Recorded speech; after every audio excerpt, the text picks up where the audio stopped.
All of you know that the majority of fires to which we respond are of minor importance.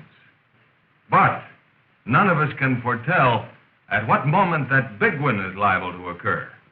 The fire that will tax our efforts and equipment to their limits and force us to apply all the tricks of our trade if we're to make a successful stop. Constant drilling is a necessity if top-line efficiency is to be maintained in the fire service. There is no substitute for practice. It is the only way we have of knowing our equipment and developing the ability to use it efficiently under fire.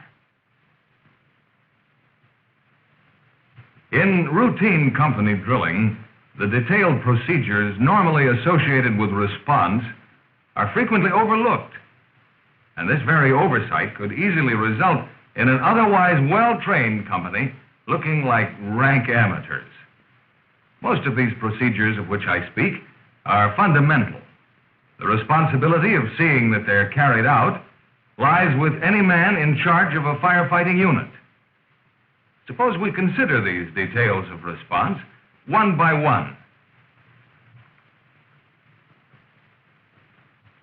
The best place to start is at morning lineup every day. Ask yourself, what is the numerical strength of my company? How many men do I have? Does everybody know what they are to do? Do I have a relief driver or engineer who needs instructions? Who lays the line? Who takes over if we are first in and I'm in charge of the fire? This is the time to get organized. An hour later may be too late.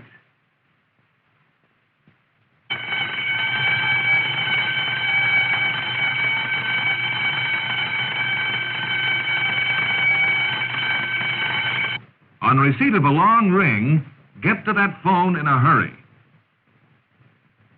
Identify your station, determine who goes and where, repeat the address, write it down,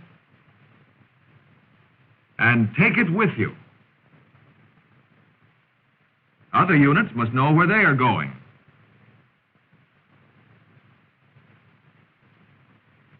As well as your auto fireman, your engineer,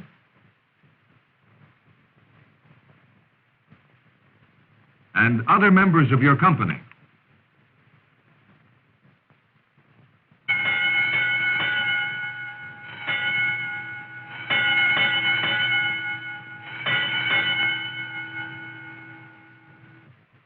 On receipt of a box alarm, the location is your first concern. After double-checking the box number by reading the tape, the location can be quickly determined by checking the convenient list at the printer case. But if you have not memorized the other companies who will respond to the same location, check the proper running cards and jot them down, for a knowledge of what help you'll have is vital to good firefighting. And don't forget, push the answer back button.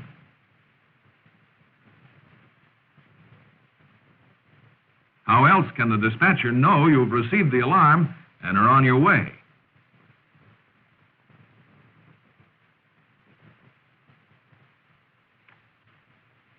Though still alarms are rare, you may receive one at any time. When you do, be sure of the address and determine what is burning if possible. Alert your crew with a long ring.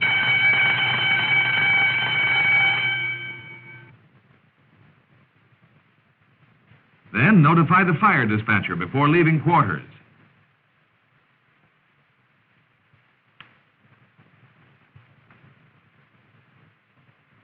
As a last precaution, in fact, any time you leave quarters with your apparatus, check to see that every member of your crew is present. Let me repeat, regardless of the type of alarm received, it is sound practice to let every member know the location. That way, there's less possibility of going wrong, and more assurance that every member will be thinking about what might be involved and what job each must perform in the probable lines of attack.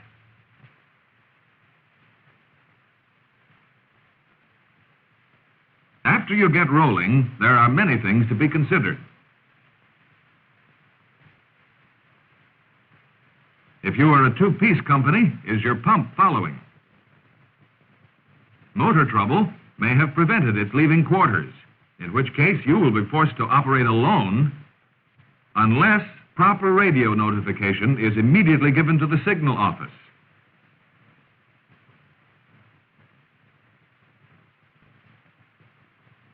The speed of your response should always be consistent with safety.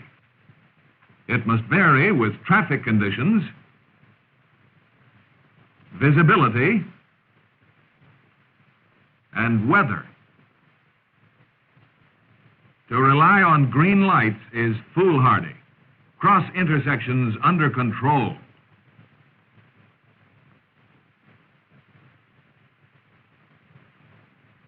Other companies may be responding also.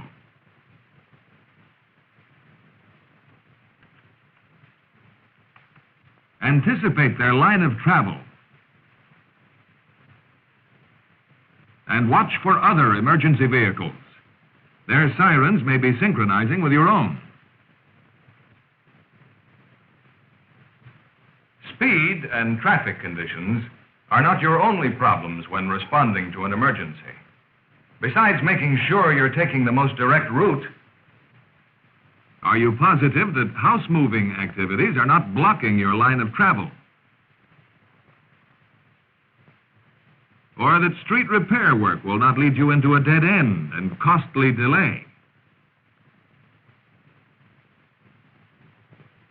Notice of street closings, hydrants out of service, water shutoffs, and fumigations are of little value unless you plan ahead of time how you'll prevent such conditions from interfering with your operations.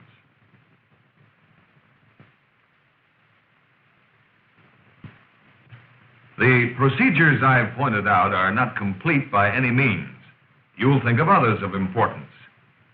Put them into practical use to accomplish the most important objective.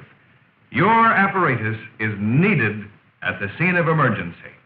See that it gets there safely. And when you do get there, try to keep from blocking streets, hydrants, or other apparatus.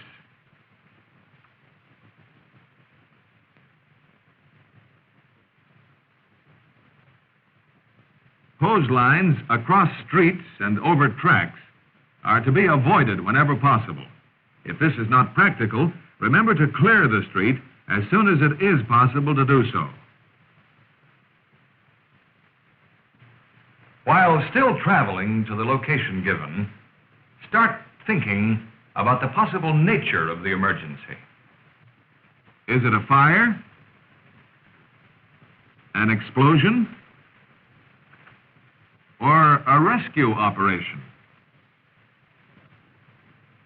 If special equipment is needed, do you have it? If not, do you know how to get it?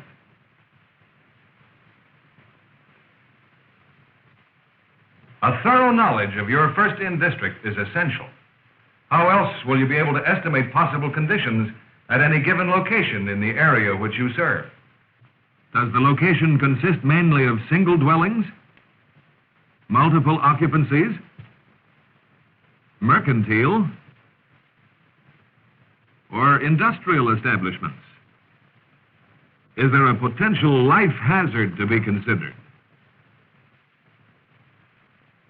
And have you acquainted yourself with the location of auxiliary firefighting appliances that will help in bringing a fire under control or help prevent excessive water damage? Will you need heavy streams?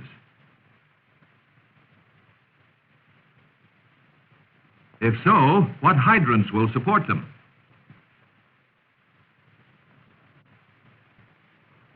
If the fire is of any magnitude and automatic sprinklers are operating, will the nearest water main supply fire pumps as well as the sprinklers? Or must you use a hydrant on an adjacent main? All of these problems are important to you, regardless of the type of apparatus you may be in charge of. Truck companies will be faced with problems of laddering, Forcible entry, rescue, ventilation,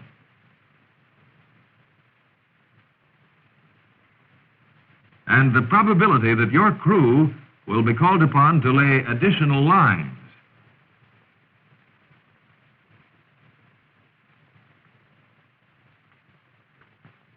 Or help with salvage operations.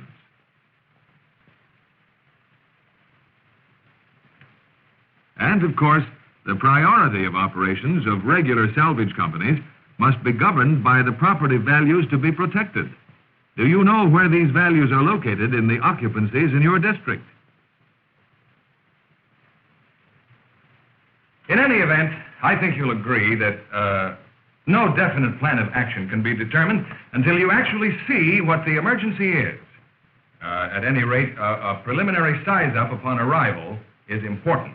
If you have a fire, first you've got to quickly consider its size and extent, the possible life hazard, the exposures, both exterior and interior, building construction, wind and weather conditions, and any special hazards such as chemicals, explosive dusts, high voltage equipment, and noxious gases. The skull work you do en route will go far in helping you make your decisions with greater accuracy and speed, both of which are highly important during the first few minutes at any emergency. Doing the right thing and doing it quickly is the key to successful firefighting. And your success or failure will be in direct proportion to the amount of planning you have done before your wheels start rolling.